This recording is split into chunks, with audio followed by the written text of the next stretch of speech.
थोड़ी देर घूमने के बाद अदर को एक कॉल आता है। उसकी मीटिंग का टाइम हो गया था।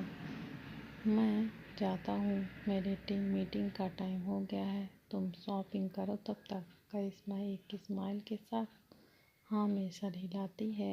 वो जाने लगता है तो रूबी भी उसे फॉलो करने लगती है। तभी वो पलटकर रूबी को बोलता है, तुम यहीं रुको, करिश्मा के बैग्स उठाने में उसकी हेल्प करो, वहाँ तुम्हारी कोई ज़रूरत नहीं है। ये बोलकर अदर वहाँ से चला जाता है। व्हाट द हेल, मैं इसकी स्लेव हूँ, इस एहसान पर मौसी की नहीं।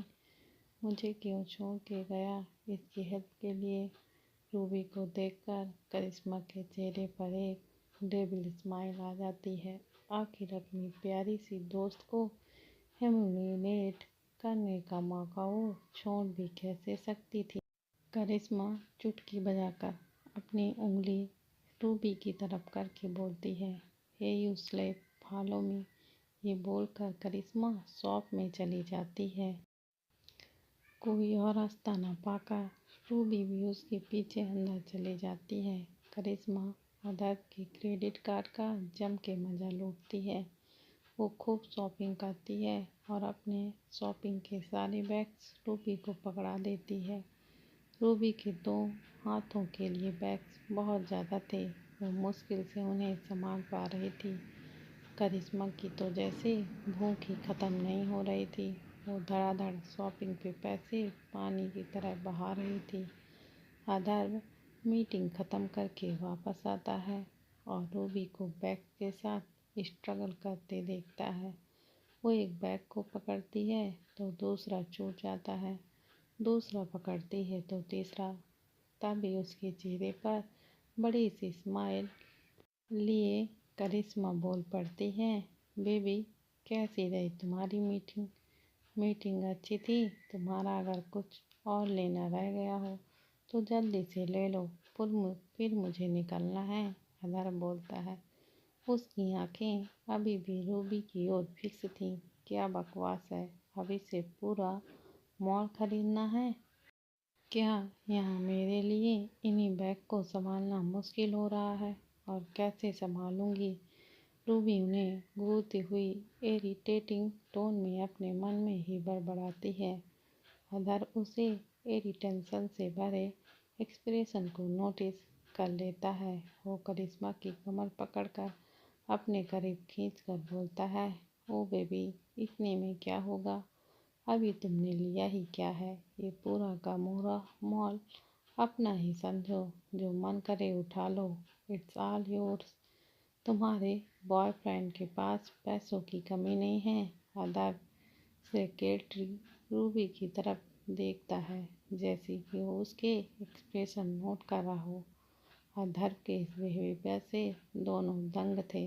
करिश्मा दंग थी क्योंकि अदर ने आज पहली बार ऐसा किया था। आज से पहले सिर्फ वही थी जो उसके करीब जाने की या उसे किस करने की पहल करती थी। और अदर का बहुत रूखा सूखा रिस्पॉन्स ही होता था, जैसे उसे इंटरेस्ट ही नहीं है और वो सिर्फ अपने आप को फोर्स कर रहा है। लेकिन आज पहली बार अदर ने उसे कमर से पकड़कर अपने इतना ज़्यादा करीब खींचा है। करिश्मा का दिल खुशी से नाचने लगता है। तो वहीं दूसरी तरफ रूबी हैरान थी क्योंकि अब उसमें इतनी हिम्मत नहीं थी कि वो और भी बैग्स उठा सके। वो और भी ज़्यादा इरिटेट हो जाती है और सोचने लगती है, हाँ, बड़ा आया पैसों का रौब दिखाने वाला। दूसरे के पैसों पर अय्याशी करना तो कोई इन दोनों से सीखे। बेशर्म, बेहुदा, निर्लज्ज, दुराचारी, दुष्ट। मन तो कर रहा है दोनों थोड़ी दूर हाथों में हाथ डाले मॉल में घूमते हैं और वहीं उनके पीछे रूबी शॉपिंग बैग से कुश्ती करती हुई उनके पीछे पीछे चलती है। अधर जानबूझकर मॉल के चक्कर काट रहा था रूबी को तंग करने के लिए। रूबी वाकई में थक गई थी। एक तो उसके हाथ में इतने सारे बैग्स, ऊपर से उसने कुछ खाया भी नहीं कितने टाइम से। तभी करिश्मा की नज़र ज्वेलरी शॉप पर पड़ती है और वो खुशी से उछल पड़ती है। अदर वो देखो ज्वेलरी शॉप, तुम्हें अपना वादा तो याद है ना? तुम मुझे रिंग दिलाने वाले थे। ऑफ कोर्स याद है, चलो वादा पूरा करते हैं फिर। अदर व करिश्मा अंदर चले जाते हैं। रूबी भी अंदर जाने ही वाली होती है कि तभी उसकी नज़र कुछ दूर खड़े 3 लोगों पर पड़ती है जो उसे हाथ हिलाकर बुला रहे थे। ये तीनों समीर, कार्तिक, अनन्या उसके कॉलेज फ्रेंड थे। रूबी के चेहरे पर एक बड़ी सी स्माइल आ जाती है उन्हें देखकर और वो दौड़कर उसके पास जाती है। गायद, कैसे हो तुम? और तुम लोग यहाँ के कैसे? रूबी सबको और सब रूबी को प्यार वाली झप्पी डालते हैं। रूबी के हाथ में इतने सारे शॉपिंग बैग्स देखकर अनन्या बोल पड़ती है, ओह शॉपिंग ऑन ऑल, क्यों भाई हम लोग मॉल नहीं आ सकते क्या? कार्तिक मुस्कुराते हुए बोलता है। रूबी हंसकर बोलती है, हाँ बिल्कुल आ सकते हो, बस आज अचानक तुम्हें देखा तो एक्साइटमेंट कंट्रोल नहीं हो रही है। I missed you so much guys. Ruby की आंखों में खुशी के आंसू आ जाते हैं। तभी समीर उसके आंसू पोंछते हुए कहता है, we also miss you lot. Pushpa, तुम जानती हो ना, आई हेट डियर्स रे। वो राजेश खन्ना जैसा स्टाइल मार कर बोलता है। तभी सब दांत फाड़कर एक साथ हंस देते हैं। तुम भी ना अभी भी वैसे ही हो, एक नंबर के नौटंकी। रूबी हंसते हुए उसके कंधे पर हल्का हाथ मार कर बोलती है, बिल, जो टाइम के साथ रंग बदल दे वो समीर नहीं, क्यों सही कहा ना सेनोरिटा?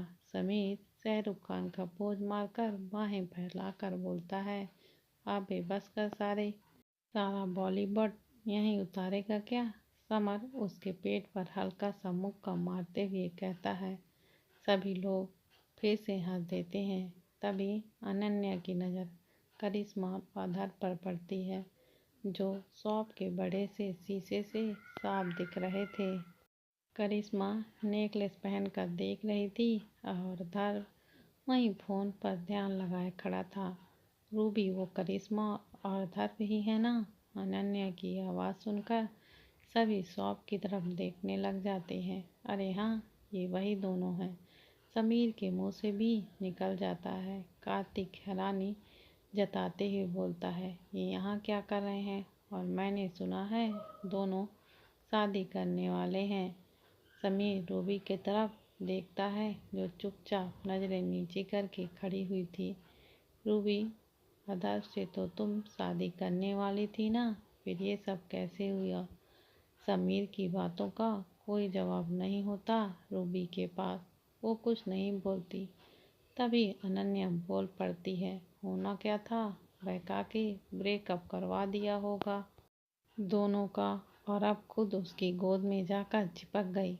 अब पता चला क्यों मैं तुम दोनों को उससे बात करने के लिए मना करती थी। मुझे इस लड़की के लक्षण कभी सही नहीं लगे। जहाँ मैं लड़का देखा नहीं बस बिछ जाती है कुतिया कहीं की। आखिर दिखा दी ना औकात, नौकर की बेटी है ना, पैसे तो कभी देखे नहीं होगा। अनन्या के अचानक फट पड़ने से सब हैरानी से उसके मुंह की तरफ देख रहे थे। फिर कार्तिक उसे बाहों में खींचते हुए कहता है, शांत हो जा मेरी माँ, शांत। क्यों उसके लिए अपना खून जला रही है? कार्तिक अनन्या को अपनी बाहों से आज़ाद करते हुए रूबी की तरफ कंसर्न भी भरी नज़रों से देखते हुए बोलता है, हाँ पहले तो हमें यकीन नहीं हो रहा था, लेकिन फिर पापा ने बताया कि अंकल के साथ क्या हुआ। हमें बहुत अफसोस है कि हम तुम्हारे लिए कुछ कर नहीं पाए। हम यहाँ हैं अब तुम्हारे लिए। अगर तुम्हें किसी भी चीज़ की कभी भी ज़रूरत हो, आधी रात को भी याद करना। We are just one phone call away from you. Ananya Ruby के कंधों पर हाथ रख के बोलती है। समीर और कार्तिक भी हाँ में से हिलाते हैं। अपने दोस्तों का इतना सपोर्ट देखकर रूबी की आंखें भर आ जाती हैं और उनका ग्रेटिट्यूड जताते हुए बोलती है, मेरी इतनी चिंता करने के लिए थैंक्स गाइस, लेकिन जो हुआ शायद तकदीर में वही होना लिखा था।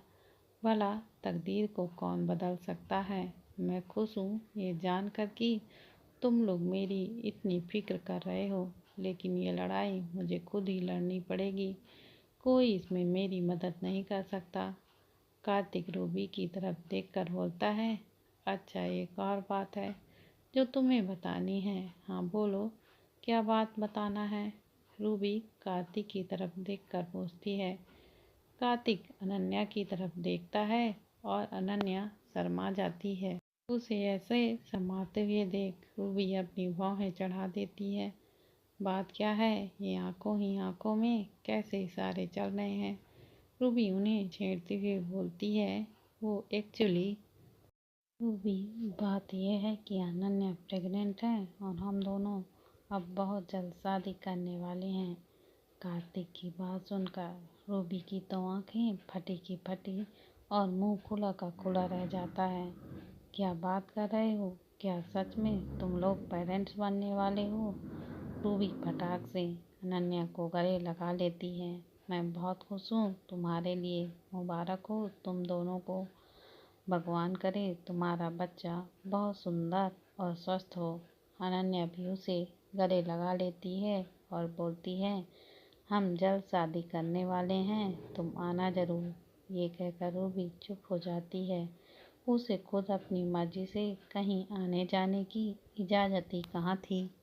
अब और अधर उसे कहीं जाने नहीं देगा। कार्तिक रूबी को बोलता है, अच्छा हम लेट हो रहा है, हम चलते हैं, लेकिन याद रखना तुम्हें जब भी हमारी ज़रूरत हो हम सिर्फ एक फ़ोन की दूरी पर हैं तुमसे। रूबी इस्माइल के साथ हाँ में अपना सिर हिला देती है। फिर कार्तिक और अनन्या वहाँ से चले जाते हैं।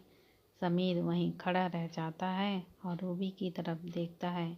क्या हुआ, तुम्हें नहीं जाना है। रूबी समीर को वहाँ खड़ा देखकर पूछ लेती है। रूबी मुझे तुमसे कुछ बात करनी थी। समीर थोड़ी हिम्मत करके कुछ बोलने की कोशिश करता है। हाँ बोलो, मैं सुन रही हूँ। रूबी इस्माइल के साथ बोलती है। रूबी मैं बस यह बोल रहा था कि हम अच्छे दोस्त हैं। तो मैं वो समीर पजल हो जाता है और कुछ बोल ही नहीं पाता। उसे यो देख रूबी उससे पूछती है, क्या हुआ, क्या बात है, कुछ कहना है तुम्हें, बोलो। नहीं बस कुछ नहीं, तुम अपना ख्याल रखना और कभी भी हमारी ज़रूरत हो तो बस एक फ़ोन कर देना। समीर इतना बोलकर उसके गले लग जाता है। समीर के अचानक गले लगने से रूबी एक सेकंड के लिए चौंक जाती है। फिर भी वो भी अपने हाथ उसकी पीठ पर रख देती है। वहीं दोनों की नज़रों से दूर शॉप के बाहर कोई खड़ा हुआ था जो इस वक्त गुस्से से आग में जल रहा था। अधर्व की आंखों में जैसे खून उतर आया हो। वो अपनी मुट्ठियां कस लेता है। रूबी भी अपने हाथों को उसकी पीठ पर सहलाकर उसे हक करती है, जिसे देखकर अधर्व का पारा जैसे मीटर को तोड़ बाहर ही निकल गया हो। अधर्व आंखों में अंगार लिए उन्हें ही देख रहा था, लेकिन इस बात से रूबी अनजान थी कि इस पर अब बहुत बड़ी मुसीबत आने वाली थी। समीर वहाँ से चला जाता है और रूबी जमीन से बैग्स अपने हाथों में उठाकर वापस आने के लिए जैसे ही पलटती है, उसके कदम वहीं थम जाते हैं। उसकी धड़कनें तेज हो जाती हैं, माथे पर पसीना और डर से शरीर कांपने लगता है। उसके हाथ से सारे बैग्स छूट जाते हैं। अधर की गुस्से से जलती हुई आंखें देखकर उसका शरीर जैसे अपनी ताकत खोने वाला होता है। उसे एहसास हो जाता है कि आज जरूर उसकी वाट लगने वाली है। करिश्मा बैग्स उठाकर बाहर आती है। चलो बेबी, मैंने तीनों सेट और रिंग पैक करवा लिए हैं, अब यहाँ से चलते हैं। आज के लिए काफ़ी शॉपिंग हो गई। सिर्फ एक रिंग लेने का प्लान था, लेकिन शॉप में इतने सारे नेकलेस देख करिश्मा का लालच बढ़ जाता है और वो 3 डायमंड सेट और एक रिंग खरीद लेती है। पेमेंट वो अधर्व के कार्ड से ही करती है। अधर्व ने उसे बोल ही दिया था कि वो जो चाहे वो खरीद सकती है, उसको पूरी छूट है। करिश्मा रूबी को देख उसे चुटकी बजाकर बुलाती है, हे यू, सारा सामान उठाकर हमारे पीछे आओ। करिश्मा अधर्व की बाहों में बाहें डाल वहां से पार्किंग एरिया में जाती है और कार की आगे सीट पर अधर्व के साथ बैठ जाती है। अधर्व को तेज ड्राइविंग से करिश्मा को थोड़ी घबराहट होने लगती है। उन्हें ऐसे लग रहा था जैसे अधर्व बहुत गुस्से में है, पर वो गुस्से में क्यों है? क्या इसलिए कि उसने बहुत ज़्यादा शॉपिंग कर ली थी या कोई और बात है? वो थोड़ा कंफ्यूज थी। वहीं रूबी को अच्छे से पता था अधर्व के गुस्से का कारण। ये तो कुछ भी नहीं था। अभी तो रूबी को घर जाने के बाद उसके विकराल रूप का भी तो सामना करना था। अधर्व कार की स्पीड और भी ज़्यादा बढ़ा देता है। कार में तीनों चुपचाप बैठे थे, कोई कुछ नहीं बोल रहा था। दोनों लड़कियों को खिड़की के बाहर उनकी गाड़ी के साथ साथ यमराज मोटरसाइकिल पर उन्हें फॉलो करता हुआ दिखाई दे रहा था। जैसे तैसे करिश्मा का घर आ जाता है और वो फटाफट गाड़ी से उतर जाती है और अपना सामान निकाल लेती है। उसे ड्रॉप करके अधर्व अपने बंगले के लिए निकल जाता है। उनके जाने के बाद करिश्मा चैन की सांस लेती है। ये क्या था? हे भगवान, तेरा बहुत शुक्रिया, आज तो बाल बाल बच गई। देखकर लग रहा था कि अधर्व बहुत ज़्यादा गुस्से में था। ऐसा क्या हुआ? वैसे चाहे जो भी हुआ हो, अधर्व के गुस्से का सामना तो उस रूबी को ही तो करना पड़ेगा। बेचारी रूबी, भगवान उसकी आत्मा को शांति दे। ये बोलकर करिश्मा अपने सारे शॉपिंग बैग्स लेकर खुशी से उछलते हुए अंदर चली जाती है। अधर्व बंगले पर पहुंचता है और बिना वेट किए रूबी को गाड़ी से बाहर निकालता है। उसने रूबी की कलाई को जितना हो सके उतना जोर से पकड़ रखा था।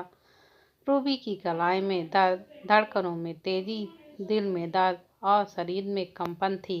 अधर्व घसीटता हुआ उसे अंदर ले जाता है। दर्द से रूबी की आंखों से आंसू निकल आते हैं। अधर्व जोर से रूबी को हाल के फर्श पर पटक देता है। रूबी धड़ाम से फर्श पर गिरती है, जिसके कारण उसके घुटने पर चोट लग जाती है।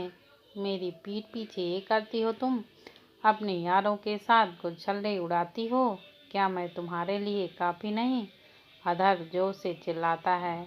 अधर्व की बात सुन रूबी की आंखों में आंसू नदी की तरह बहते हैं। अधर्व उसके पास जाकर एक घुटने पर बैठ उसके बालों को अपनी मुट्ठी में कसकर पकड़ता है।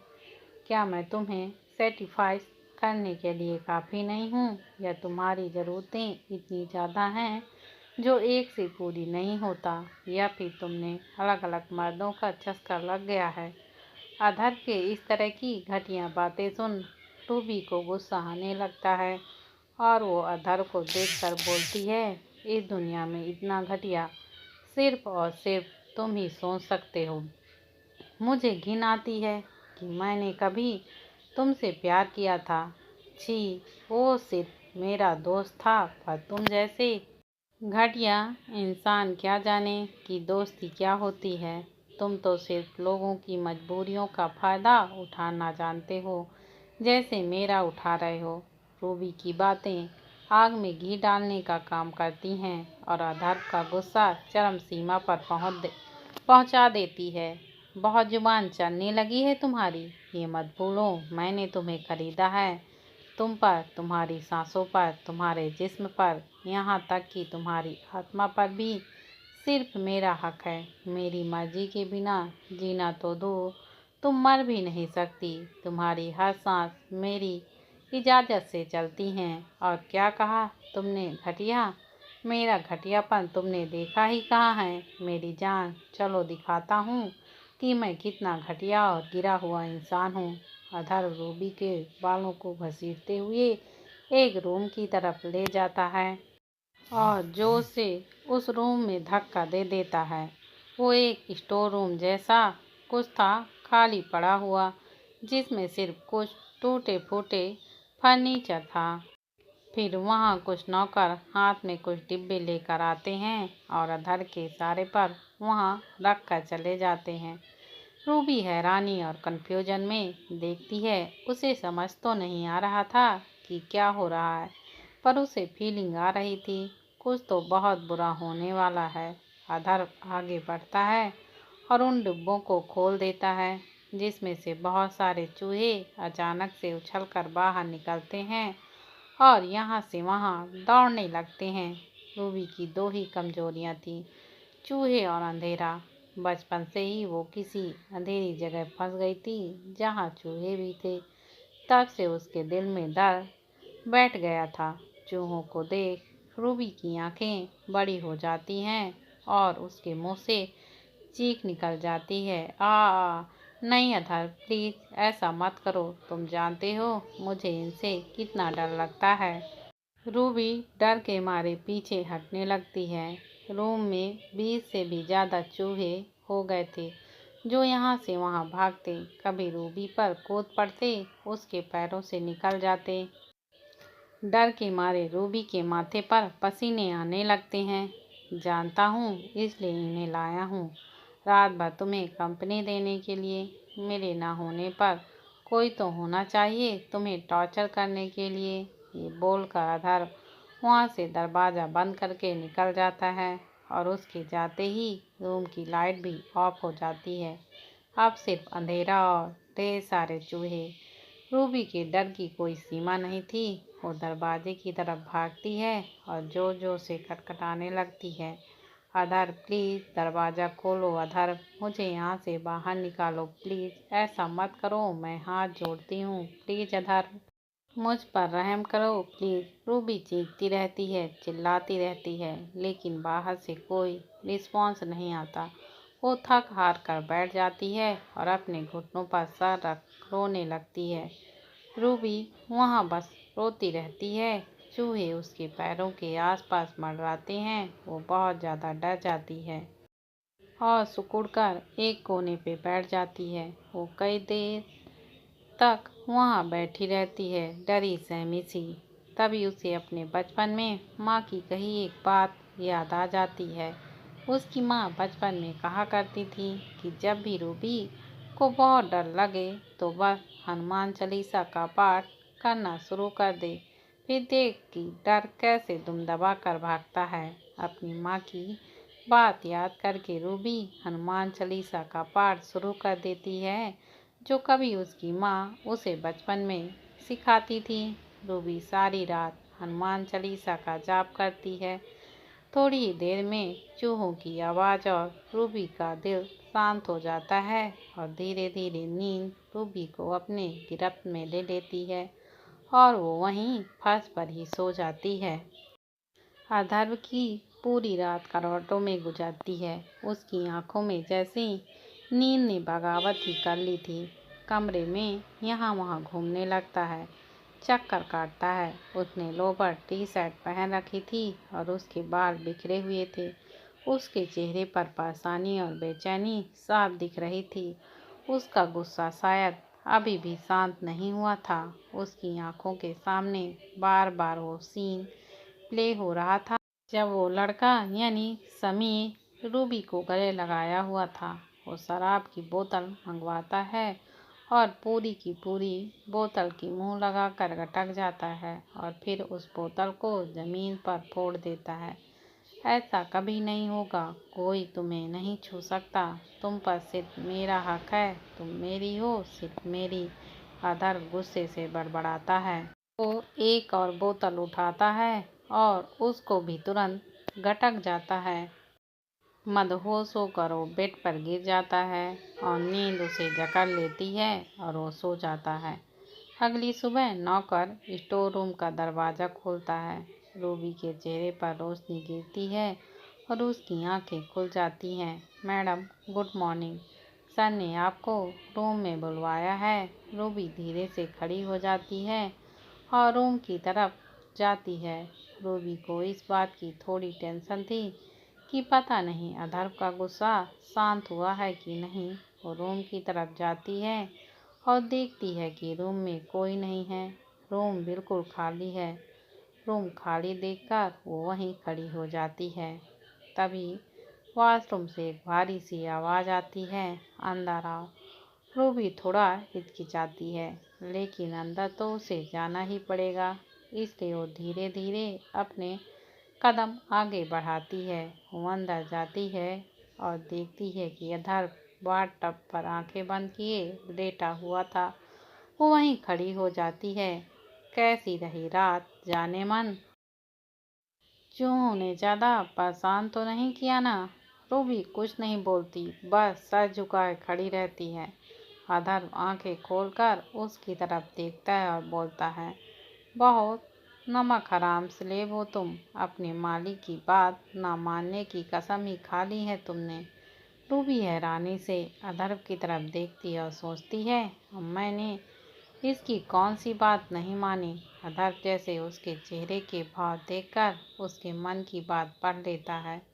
रूबी देखती है कि अधर्व गुस्से से उसके कपड़ों को देख रहा था। वो समझ जाती है अधर्व ने उसे मना किया था इस रूम में कपड़े पहनने को। अधर्व की कोर नज़रों को महसूस कर रूबी के रोंगटे खड़े हो जाते हैं। हालांकि अधर्व कई बार उसे बिना कपड़ों के देख ही चुका है, लेकिन फिर भी रूबी को बहुत झिझक महसूस होती है। पर उसे करना तो पड़ेगा ही, क्योंकि अगर उसने खुद नहीं उतारे तो अधर्व उतारेगा, और वो कपड़ों को उतारता नहीं है, फाड़ देता है।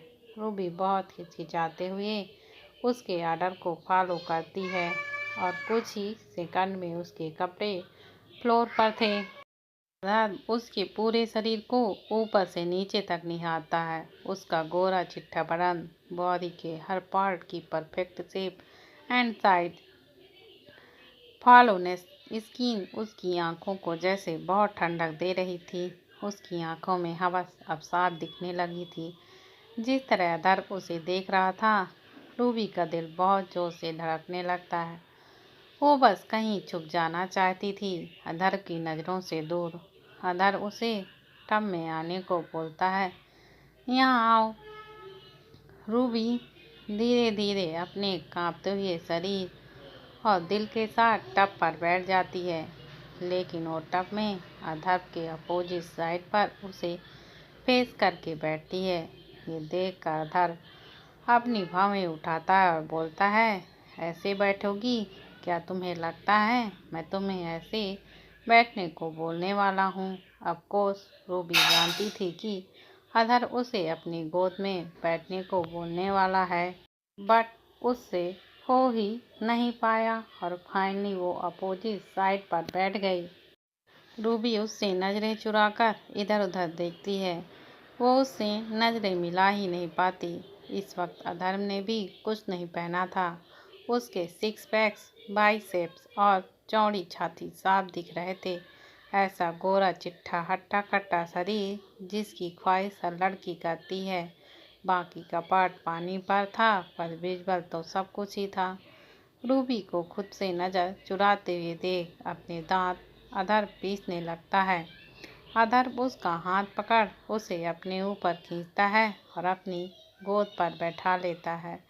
रूबी उसके इस तरह से अटैक से एक सेकंड के लिए चौंक जाती है, लेकिन फिर खुद को किसी तरह एडजस्ट कर लेती है। उसकी पीठ अधर्व की पत्थर जैसी मजबूत छाती से भिड़ती है।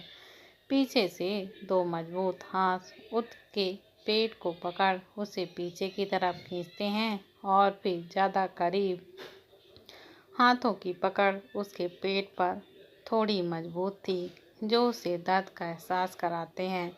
अधर फिर से अपनी बेदर्दी का सबूत देता है।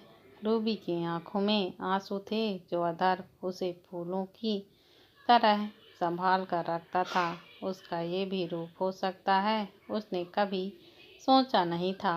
अधर्व एक बार शुरू हो जाए, फिर उसकी हैवानियत को बुलंदियां छूने में ज़्यादा समय नहीं लगता। तुम तुम अभी भी मुझ पर गुस्सा हो? अधर के नीचे बेबस होकर पड़ी रूबी बस इतना ही पूछ पाती है। हाँ, बहुत गुस्सा। अधर के एक्शन उसके वर्ड से भी ज़्यादा क्लियर बता रहे थे कि वो बहुत बहुत बहुत ज़्यादा गुस्सा है। लेकिन क्यों? मैंने क्या किया? रूबी की आंखों में आंसुओं से भर जाती है। उसकी धड़कनें बहुत तेज और दिल में बहुत दर्द था। तुम इस कॉन्ट्रैक्ट को लेकर सीरियस नहीं हो? मेरे लिए रॉयल नहीं हो? ये बोल कर धर उसके होठों पर अपने होंठ तले दबा लेता है और उसे कुछ भी बोलने का मौका नहीं देता है। अब दोनों टब में नहीं बल्कि वॉशरूम के फर्श पर थे। रूबी बेबस और लाचार नीचे और धर्म उसके ऊपर। उसे इस तरह अपनी हैवानियत दिखाता देख रूबी सोचती है, क्या ये कभी कुछ आराम से और प्यार से नहीं कर सकता? हर बार मुझे मौत का एहसास क्यों दिलाता है? और कब मैं इसके लिए रॉयल नहीं थी? धोखा तो इसने दिया था, फिर मुझे ऐसा क्या बोल रहा है? रूबी यही सब सोचती रहती है। उसके बदन में ज़्यादा दर्द तो उसके दिल में था इस वक्त। फाइनली 2 घंटे के बाद अधर रूबी को अधमरी हालत करके छोड़ जाता है और नहाकर ऑफिस के लिए तैयार हो जाता है। तो वहीं रूबी भी गिरते पड़ते अपने आप को मुश्किल से संभालती हुई तैयार होती है। दोनों ऑफिस के लिए निकल जाते हैं। इधर अवस्थी मेंशन में सुबह सुबह पुष्पा जी ने घर के सभी नौकरों की क्लास लगा रखी थी। रामू, और तुम गार्डन एरिया को अच्छे से कटाई और छकाई कर देना। बहुत जंगली घास उगाया है। पुष्पा माली को ऑर्डर देती हैं। जी मैम साहब, अभी कर देता हूँ। रामू भागता हुआ गार्डन एरिया की तरफ चला जाता है और एक बड़ी सी कैंची लेकर अपने काम में लग जाता है। दिनेश, तुम यहाँ हॉल की सफाई करना, देखना जरा भी धूल ना बचे वरना तुम्हारी खैर नहीं। कोने कोने को बहुत अच्छे से साफ करना। जी मैडम, समझ गया, एक कण भी नहीं बचेगा धूल का। ये बोलकर दिनेश भी अपने काम में लग जाता है। निशा, तुम पूरा किचन साफ करो और हाँ, खाना क्या बनाना है वो मैं देख लूँगी। पुष्पा ऑर्डर देते हुए बोलती हैं। जी मैडम, ये बोलकर निशा भी किचन की तरफ दौड़ गई। अरे क्यों सुबह सुबह नौकरी की परेड करवा रही हो भाई? हरी सीढ़ियों से उतरता हुआ बोलता है। पुष्पा जी पलटकर हरी की तरफ देखती हैं और बोलती हैं, आप तो रहने ही दो। आपको क्या पता कि घर कैसे संभाला जाता है। आप अपनी कंपनी संभालिए, घर की टेंशन मुझ पर ही छोड़ दीजिए। ये बोल पुष्पा हरी के लिए चाय का कप तैयार करती हैं। आप नहीं जानते ये नौकर बड़े ढीठ होते हैं। जब तक इनके सर पर खड़े होकर काम न करवाओ, मजाल है किसी भी काम को हाथ भी लगा दे। हाँ भाई, तुम्हारे होते हुए भला यहाँ कोई नौकर निठल्ला कैसे बैठ सकता है? हरी जी सोफे पर न्यूज़पेपर लेकर बैठता है और पुष्पा सामने टेबल पर चाय का एक कप रख देती हैं। तभी एक नौकर सारे मैले कपड़ों को लेकर वॉशिंग मशीन की तरफ जाता है। तभी पुष्पा उसे रोककर बोलती हैं, रुको, कपड़े वॉशिंग मशीन में डालने से पहले ज़रा एक बार चेक कर लेता, कहीं किसी पैंट की जेब में पैसे या कोई ज़रूरी सामान वगैरह ना रह गया हो। जी मैडम, नौकर ये बोलकर वॉशिंग मशीन की तरफ चला जाता है और एक एक कपड़े को अच्छे से चेक करके मशीन में डालता जाता है। हरी जी अखबार में नज़रें गड़ाए हुए थे। पुष्पा हरी जी को देखकर एक गहरी सांस लेकर बोलती है, आप भी ना, या तो सारा दिन ऑफिस में या सारा दिन न्यूज़पेपर में, कभी थोड़ा टाइम हम सब के लिए भी निकाल लिया करो। तभी बाहर से दौड़ता हुआ रोहन अंदर आता है, जैसे वो अभी अभी जॉगिंग करके आया है। मॉर्निंग डैड, मॉर्निंग माँ, ये बोलकर सोफे पर बैठ जाता है फैलकर। दोनों पुष्पा जी और हरी जी उसे गुड मॉर्निंग विश करते हैं। सुनो, जाओ भाग कर रोहन के लिए शेक लेकर आओ, किचन में जो मैंने बनाया हुआ है। पुष्पा नौकर को ऑर्डर देकर बोलती हैं। नौकर भागकर शेक लेकर आता है और रोहन को पकड़ा देता है। रोहन शेक खत्म कर देता है। हरी जी रोहन की तरफ देखकर बोलता है, कल एक बहुत ज़रूरी मीटिंग के लिए तुम्हें लोनावाला निकलना है। ध्यान रखना, ये डील तुम्हारे लिए बहुत ज़रूरी है, तो कोई गड़बड़ नहीं होनी चाहिए। जी डैड, मैंने सारे अरेंजमेंट कर लिए हैं। मैं कल शाम को ही निकल जाऊंगा। अभी तो मुझे अधर से मिलने जाना है। रोहन हरी जी की बातों का जवाब देता हुआ बोलता है। अधर का नाम सुनते ही पुष्पा जी रोहन को बोलती हैं, ये अधर आजकल कहाँ है? उसको बोलने की कभी कभी घर भी आ जाया करे। आंटी याद करती हैं उसे, कितना वक्त हो गया है उसे घर ना आए हुए। इस बार आया तो इतनी जोर से कान पकड़ूंगी उसका। दोनों पुष्पा की बात पर हंसने लगते हैं। कान पकड़ना तो पुष्पा जी का फेवरेट काम था। जी माँ, बोल दूंगा, ये बोलकर रोहन ऊपर अपने कमरे में तैयार होने चला जाता है। रोहन के जाते ही नौकर दौड़ता हुआ पुष्पा के पास आता है। मैडम, छोटे साहब की पॉकेट से ये मिला है।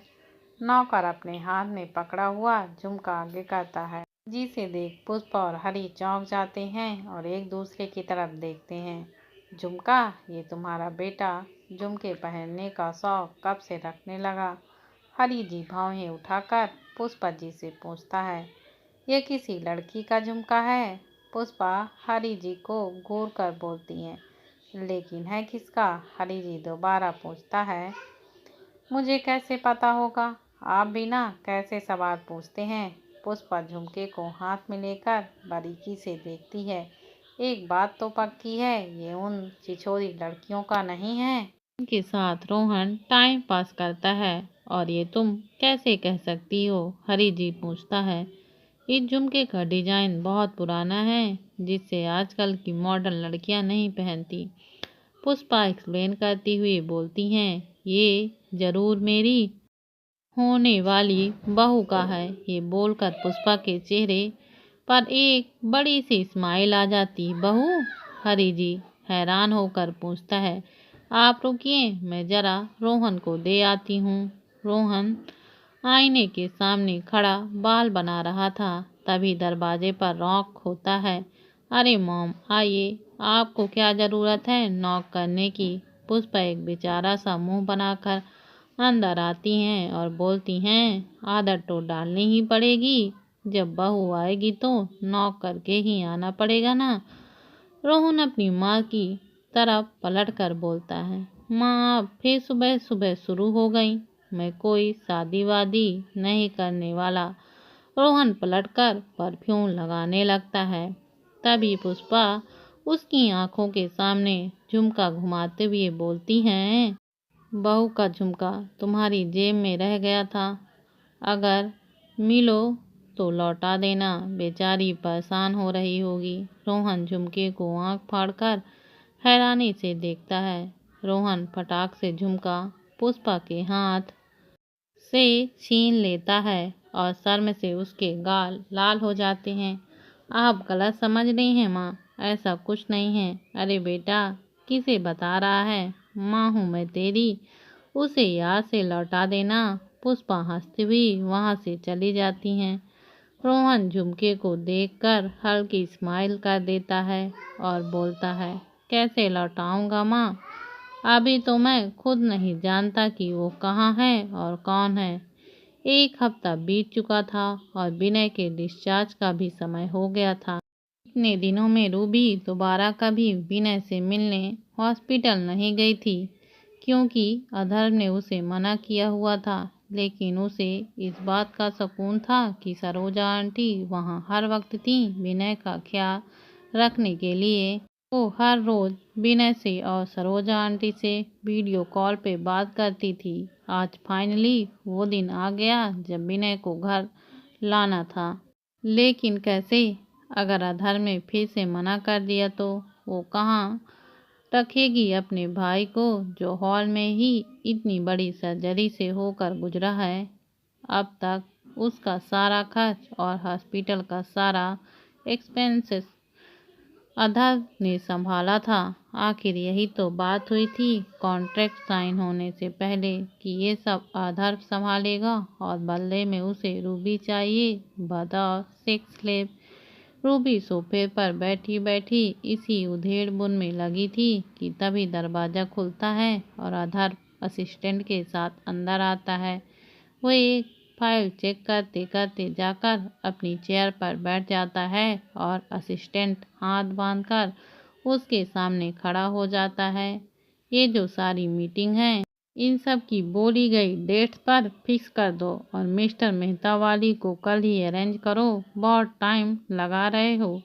वो टाइम इज मनी और मेरे पास बर्बाद करने के लिए फालतू का टाइम नहीं है। Okay sir. असिस्टेंट हाँ में सिर हिलाता है और फाइल लेकर वहाँ से चला जाता है और अधर अपने लैपटॉप पर बिजी हो जाता है। क्या करूँ, बोलूँ कि नहीं? बोलना तो पड़ेगा ही। विनय के डिस्चार्ज का समय हो गया है, उसे घर तो लाना ही होगा। मैंने जो काम बोला था वो काम हो गया। अधर की आवाज़ रूबी के उसके ख्यालों से बाहर निकालती है। हाँ हो गया। रूबी फाइल्स को अधर के पास लेकर आती है जो अधर ने उसे दी थी। अधर चेक करके बोलता है हाँ ठीक है, अब जाके मेरे लिए कॉफ़ी लेकर आ जाओ। अधर लैपटॉप पर देखते हुए उसे ऑर्डर देता है। रूबी वहीं खड़ी हुई कसम थी कि अधर से पूछी या नहीं। तभी उसे अपनी जगह पर खड़ा देख अधर उसकी तरफ देखकर बोलता है क्या मैंने कुछ ऐसा कहा जो तुम्हारी समझ में नहीं आया? रूबी थोड़ा हिचकिचाते हुए बोलती है अधर I mean boss. Boss actually मैं ये पूछना चाहती थी कि रूबी अपनी बात पूरी नहीं कर पाती। तभी अधर का फ़ोन बजता है और वो फ़ोन पर बात करता हुआ बाहर चला जाता है। थोड़ी देर में अधर अंदर आकर रूबी को बोलता है घर जाकर हमारा दोनों का सामान पैक कर देना। हम 2 दिन के लिए लंदन जा रहे हैं, वहाँ एक कॉन्फ्रेंस अटेंड करनी है। लंदन? रूबी चौंक जाती है। उसके भाई का डिस्चार्ज का समय है, वैसे मैं कहीं भी नहीं जा सकती थी। दोस्तों क्या रूबी अपने भाई को डिस्चार्ज कराने हॉस्पिटल जा पाएगी या फिर अधर उसे लंदन लेकर चला जाएगा? यह देखने के लिए मेरी कहानी का आगे का एपिसोड देखना मत भूलिए।